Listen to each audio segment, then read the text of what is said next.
An Australian architect has had two of his houses shortlisted for the World Architecture Festival. One of Adrian Iredale's unique designs is deep in the bush of southwestern Australia. The house is surrounded by old-growth forest and is elevated as it sits on a floodplain.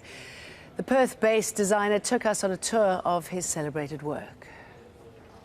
My name is Adrian Iredale. I'm an architect in Perth, Australia.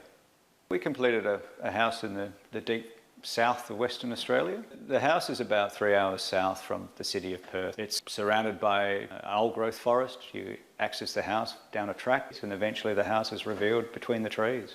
This house is in many ways years of experimenting. It evolved over probably a 15-year period of exploring other projects.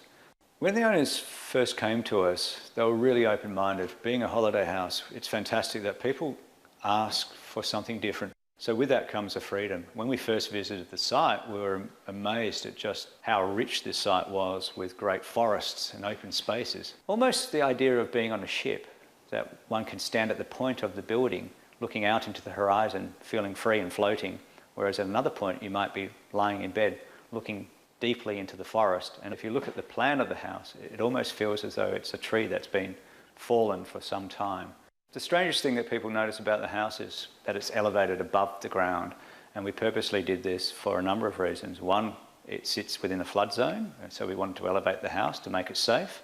It also makes it safe by being above the wild pigs that roam around, but most importantly, it brings people up into the height of the trees where they experience the site from a very different perspective. The house is incredibly sustainable in a number of ways. Material selection is all based around recycled timbers from the area.